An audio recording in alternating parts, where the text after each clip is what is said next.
All right, well, let's get started, huh? Let's pull this up here. Hi, guys. Let's pull this up so we can see over here. Here we are live so we can follow along. Let's hit record. I am Jackie. This is my coworker, James. And we want to do a little video for you guys today, just to kind of go over some of the questions that we get pretty often. I work up front, and I've probably talked to Why don't you scoot up? quite a Let's scoot few up a little of bit. them already. So you're on the front end, you get all the questions and everything. Let me get a I do. notepad with this gum. So So you get all the questions up front. I do, and I know what they're wanting to know, because I Okay. hear them every single day when it comes to buying a new system. And I'm not a tech person like this one is, so we just kind of want to go over things that you guys want to know when you're thinking about maybe putting in a new system. So we kind of want to start there just to educate you. Yeah, so you it's know gonna what be you're getting into. it's gonna be open-ended, so we don't have any script right now. So this should be fun. I don't do scripts, so. Yep. So if you guys have any questions, you're like, what is that thing I keep hearing about? Or why is that important for my house? Or does that work on a 2-story? I have a basement. Does that happen also? What are the codes? Or if you guys have any questions like that, feel free to drop them down below in the comments. We'll do the best we can to get to all the questions. We might just get overwhelmed with all the questions. So, yeah, Let's so see. I'm listening though. I know what Yeah. you guys want to know, and cool. I have not purchased my own furnace yet, but I know there's gonna come a time, and I would pretty much have the same questions, just because I Yeah. don't know. What's out there? I work at an HVAC company, but as far as numbers and everything, I don't know what to look for. So, what are some of the first things? I think one of the biggest things I would want to know is when you're replacing your system, how efficient are the newer systems? Because I know a lot of customers, they ask that. It's something I would want to know. All you see is the price tag up front. Yeah. How much are you actually saving? Good question. Long run. Yeah, great question. So let's dive into that. So a typical furnace, if it's older than, we'll say 10 years, is going to be 80% efficient. Some are going to be a little less than that. And a really easy way to think about the efficiency kind of question is, what are we actually wasting? Yeah. So in 80% furnace, if you think about every dollar you're spending to heat your house, you're wasting about 20 cents.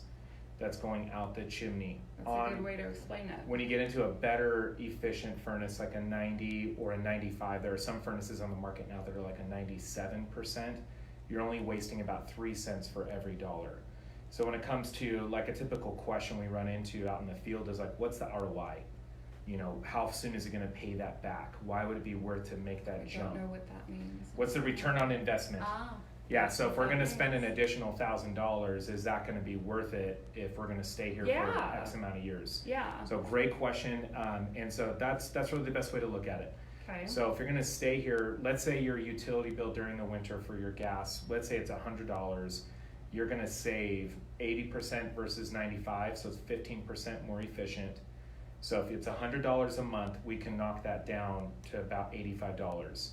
So then you break that over like 3 or 4 months, and you can quickly start seeing where the savings is compounded. I like how you used money as the analogy, because that's what I'm always thinking.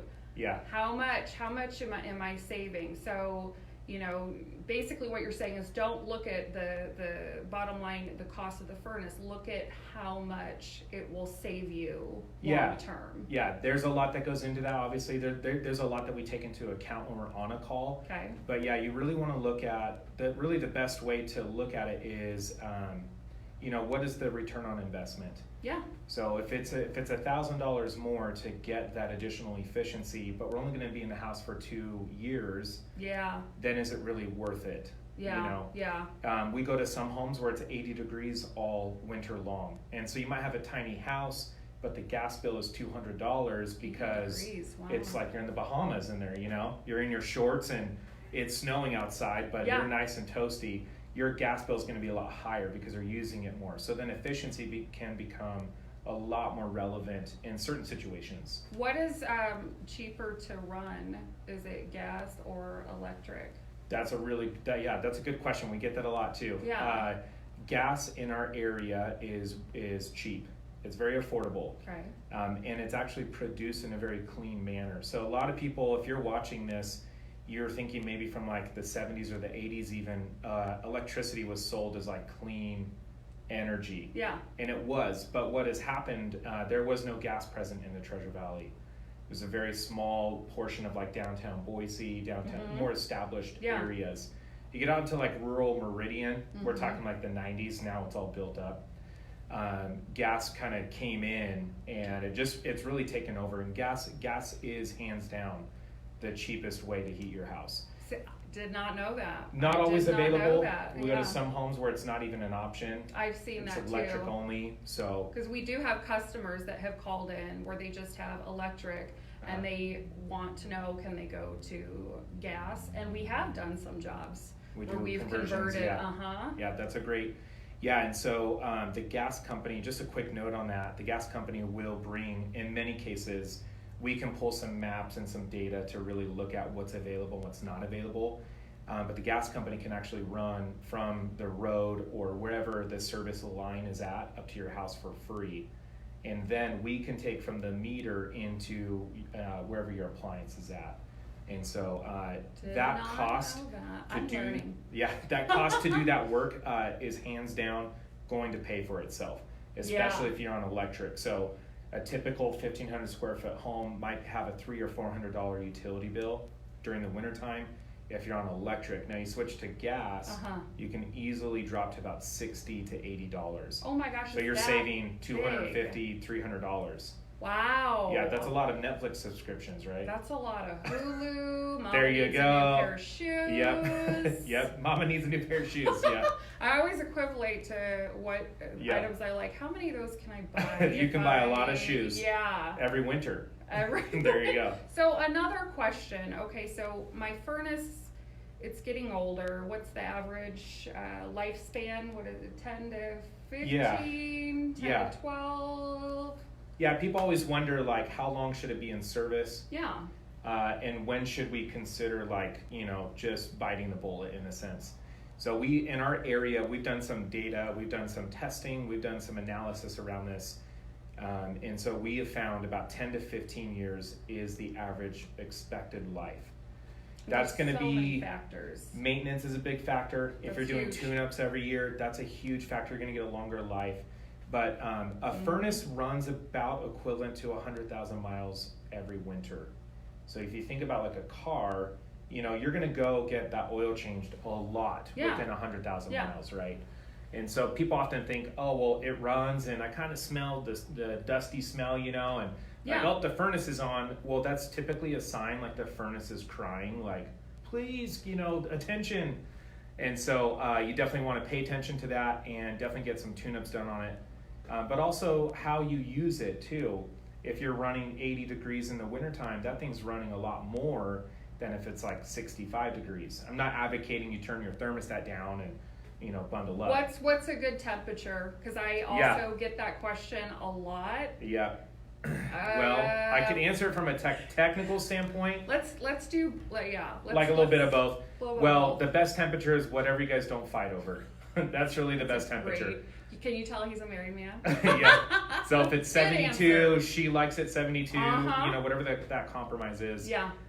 You could certainly look at it like, oh, the utility bills, and we gotta, go down, and so it's all over the board. There's really no like magic formula to doing that. Really, the best thing I could say with that question is just don't go really big temperature swings. So like if you leave for work, it's 60 degrees, let's say, and then you come home and you're turning it up to 75, that thing's like running a marathon. So every day. That's not helpful. No, that's so it's not okay. Yeah, and over the years, research has come out. There used to be this, programmable thermostat. You could like up and down based on different demands. It's helpful if you're offsetting by a couple degrees. Okay. So you have it say 70 in the morning when you're home, you leave for work, it drops to maybe 68. But any more than about 3 to 5 degree Don't shut it difference, off. yeah, It's not worth it. let it do its thing. It'll do a better job maintaining throughout the day than when you do come home. It's not having to run that huge marathon. Good, So. good to know. And another question that I get all the time, because we deal with either repairing the furnace versus replacing it, and it comes to a point, and this is what I've noticed, and I'm sure you've noticed. You always think, let's just do the cheapest, quick fix. Let's just get her back up and running, which a lot of people do. What I have noticed is you end up spending more money long term, because the following year you're doing another repair and then the inevitable comes where you do have to replace the furnace. Sure. So now you've spent quite a bit more. So when you guys go out, and do you let the customer know, okay, you've got not like a doctor, you have so many years left, but Yeah. how do you really decide? Do you base it just on age? Do you base it on the type of furnace? Yeah, it's a really great question, and it's a loaded question too, because there's a lot of different ways to approach that. We do have a very methodical process for going through that, in a way that is looking at about 95% of our homes and customers and applications. You kind of hit on some of that. Yeah. But yeah, probably the most important thing to look at is the age. Okay. Right. If you're, you kind of mentioned end of life, we could get into that analogy. If say you're 90 years old and you're doing a heart transplant, not advocating you do or you don't, but you want to really consider, like, if this thing is already, at the end of its life, we're kind of throwing good money after bad. Yes. And so every call that we run, this is something we train on, that we have a very methodical process for getting through that. And I guess really our job is to be, open-minded in that sense, and to really ask good questions with our customers, because we might have an old furnace, but it's only $100 repair, and they're going to come into a tax return next year or something, or maybe they're doing and there's a lot of calls we run where they're like, well, actually next spring we want to tackle like this huge kitchen remodel. Yeah. We're going to take money out of the equity, and so that can make sense to kind of like, get maybe one more season out of it. Yeah. Sometimes it's a good idea to just pull the Band-Aid off and just do surgery, get everything torn out. That's the kind of stuff you go over with the customers. You're honest with them about, you're really pushing it here. Because I know the last thing you want to do, and another thing that we get all the time with customers, is they'll go through, they'll do the repair, and a couple days later, week later, month later, we get a call. Something else is broken. Yeah. Yeah. And their furnace is down again, and I just, it breaks my heart. Yeah. Because they'll go with one option to repair it, and it's at that point where just every little thing starts breaking down, and I feel so bad. And then, like I was saying earlier, they end up spending more money. Sure. But it's just one of those things. But as far as replacing it, so let's say I know it's at the end of the life. I know I want to replace it. What kind of things do I need to be looking for? Because there's different brands out there, obviously a lot of different companies. Yeah. Is there that big of a difference between one brand to the next? Sure. Yeah, so I always like to say there's really 3 things you can buy when you're making that kind of a decision.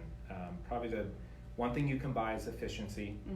So regardless of brand, every brand has different levels of efficiency. Okay. So you can invest more, buy more energy efficient.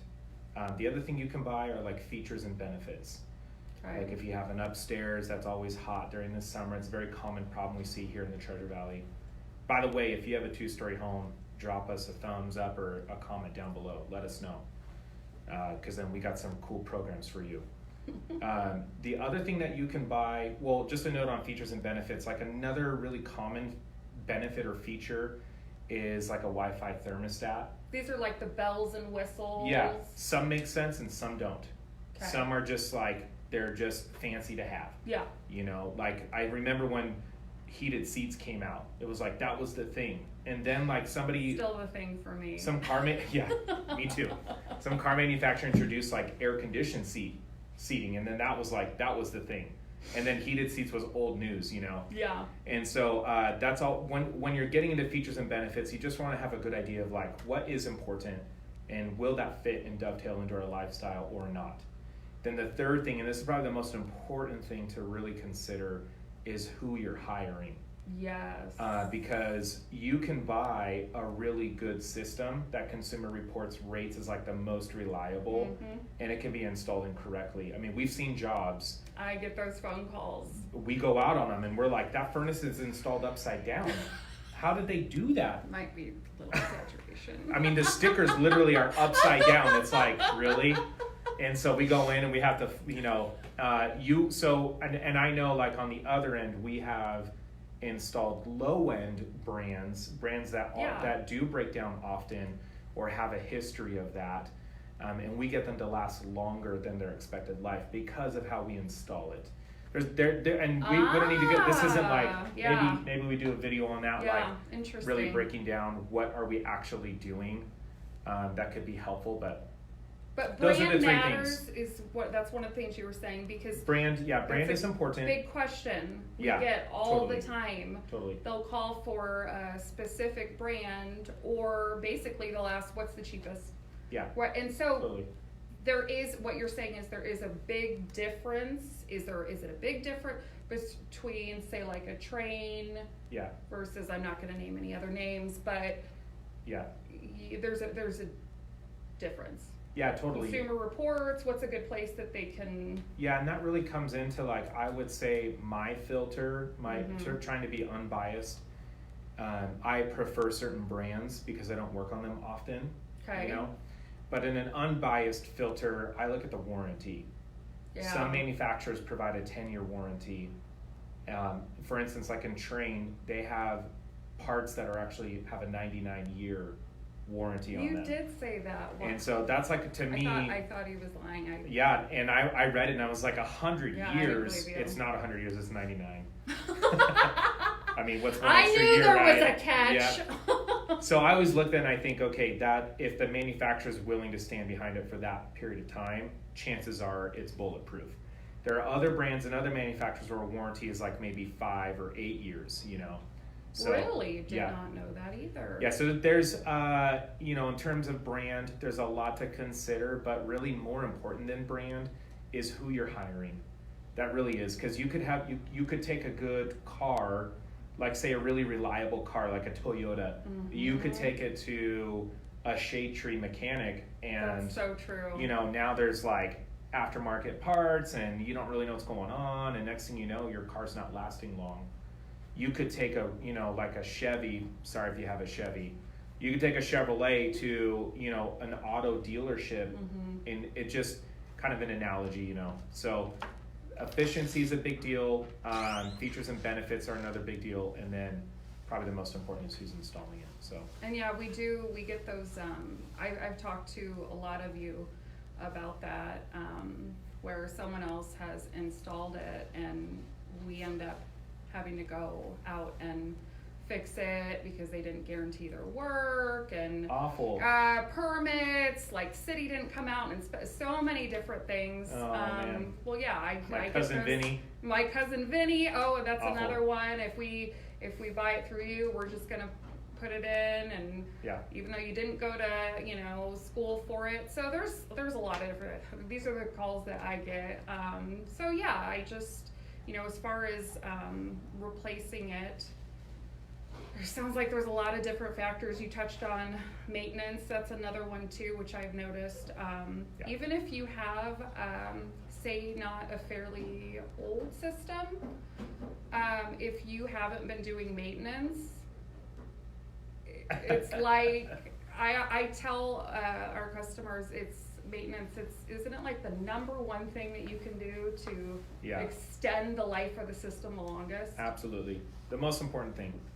Yeah, there's nothing else more important than that. So. Like an oil change on your HVAC. Yep. So get it done, and then you can Yeah. push off that life to replace it. Definitely. We have systems that are about 30. We have units now that are like 30 years old and older. And I always, we go into them and they're immaculate. Those are the ones that it's a testament religiously did the maintenance. From day one. And you can get maintenance from any number of companies. Obviously, every heating and air company here in the Treasure Valley has a maintenance program, but there is there really is a type of maintenance you should do that's going to prolong that life. So if you're buying like a cut rate maintenance program for $49 or something, $29.99 or free $99, buy a filter, get a maintenance or something. Chances are they are cutting corners somewhere. A company cannot keep a guy, working on your system for that price. And so just a little note on that, that's like what we call a lost leader, what I see in our space. They very low price, $29, but before you know it, they're out of the door with $10,000 of your money, and you're like, what just happened? So definitely get with a company who has like a very methodical, they can even show you, like, here's our maintenance form. That's very helpful to hire a company like that. And I can attest for that because I have worked for other companies, and they would do the exact same thing what you were talking about, maintenance super cheap. Crazy. And the technicians are in and out within 20 minutes. And then I'd get the call from the customer. What did he even do? How you can't do You a can't full do good work. maintenance. If it sounds good to be too good to be true. There's moving along is, replacing it. What other things do I need to look to, as far as, because again, I don't, numbers, we talked a little bit about efficiency. So do I need to replace a furnace with the exact same size as what I have? Go over that a little bit, because where do you even start to look? Or is that just something you wait for the technician to show up and he'll tell you? Yeah, so really you want to think about maximizing your time with the company. Yes. And some companies are built for that and other companies are not. They want to just get in and get out to the next one. Some companies train specifically to provide better service, really is what we're talking about. And some don't even go out. They'll just give you an estimate over the phone. Totally. Be really careful. Yeah, so we see that all the time. And really what's happening, if we break that down, if we were to do that, I have to quote it so high. I have to I have to overbuild it just in case of something, right? And then I come out and it's like actually way cheaper, but I already got your money for, $7,000, and why not just keep it all? It's a really shady way to do it. So instead of quoting it high and just hoping it covers everything, we want to come in and quote the right price. And also within that, provide a few different options, like a base model, more middle of the road, and then even show you what's available on the high end. And so that's really rare to see that for some reason. I don't know why companies are not doing that. Yeah. But definitely something you want to consider. You want to be able to see all the products, make sense of what's great for your home and what's not. And obviously at the end of the day, what fits for the budget, For sure. If you might like those features, but you just can't afford it, totally get it. There's other options. And so also, when we come out, we have a kind of a process that we go through, some questions to really help guide that. But yeah, on your question for sizing, we have a methodical process for doing that. There's a thing called a Manual J in our industry. It's done off of we'll get a little bit technical here for a sec. It's a heat load calculation, and it takes into a number of factors on your home, like the number of windows, even where the sun hits the front door. Oh, wow. So if the house faces north versus south, that's going to have a different load value. If you have a fireplace in the house and a lot of the air is escaping out the chimney, different load value. You take all that into all of that, the insulation in the attic, underneath the house. And so what you can expect from a company that knows what they're doing, that visit should take about an hour to an hour and a half, maybe even 2 hours.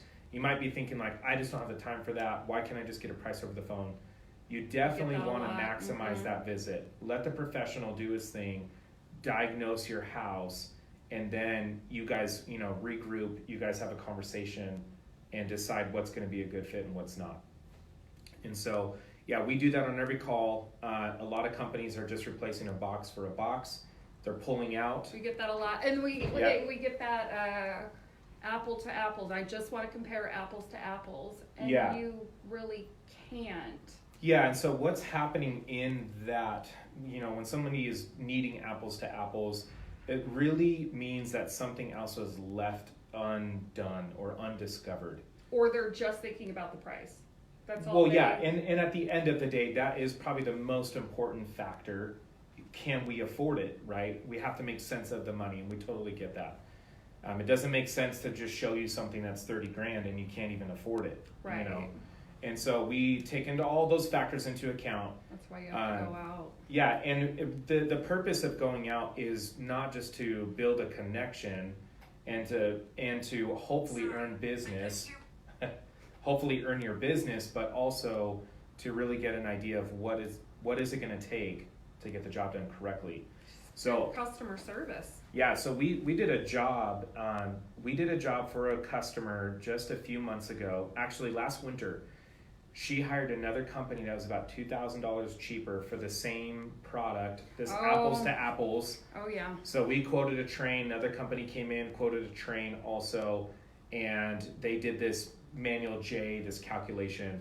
Anyways, what ended up happening was she had the new furnace installed, and then she realized the furnace was running like all the time, and she could not get her house above 65 degrees during the winter. Where her old furnace that was inefficient, outdated, had no trouble keeping up to 72 or 75. So anyways, we got through all of that. We pulled the data that was provided by the other company, and we realized that the data had actually been inputted incorrectly. There was only 2 windows listed on the report when there were actually over 20 windows on the whole house. Oh, wow. And so the report showed that you needed this small of a furnace when really that wasn't the case. And so I say that because what ended up, she saved $2,000 going with a smaller furnace, a different company. She ended up coming back to us and she said, is there any way you guys could come in? I want to pull that new furnace I bought out and then replace it with you guys. I remember that. And it was a big thing because we didn't want to. I remember that. I mean, why would you buy 2 furnaces in a month? So we really had to work with the other company. Yeah, she came in, and I just remember like after that price. You ever see those memes of the tattoos? Like. Yeah. Is there any way you can do it cheaper? And it's like a hand drawn tattoo. That's really what it is. That's a really great picture of. If you're going down in price, they're not paying their guys any less money, right? They're not paying their guys $5 an hour. That's true. They're paying their guys the same wage. They're cutting corners on somewhere. Quality or safety or reliability. Yeah. And so that's really what you're ending up with. So I'm really glad that you touched on that because that is probably the number one question that I get. Because a lot of companies, they'll tell me, well, they gave me a price over the phone, and I try and tell them you got to be really careful because what will happen is they'll lowball you because they want your business. They want you to go with them. Yeah. So you agree to it, and then once they do actually come out, we found this other thing. We need this. And before you know it, you can't back out now because your furnace is torn out. Exactly. It's gone. Yeah. So you're not going to call a doctor and say like, "Do I have cancer?" You need to go to the doctor. You need to have a professional evaluate everything. So yeah. We are not the cheapest company, but we're not the most expensive either.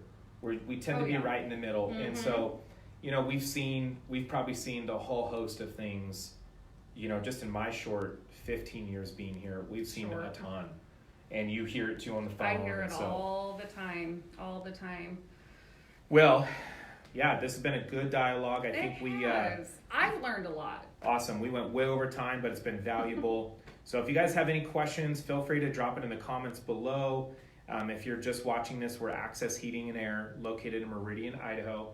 Been in business almost 50 years now, and we specialize in repairing and replacing all makes and models of furnaces and air conditioners. I'm thinking we should do this again next time. For We've sure. definitely a lot This more is questions, fun. but And I got to take a little break too, so. awesome. All right. Have a good day, guys. Thanks, guys. I noticed. I looked. Oh. All right. I think let's cue the video. I looked over here. Look at me in the shot over here.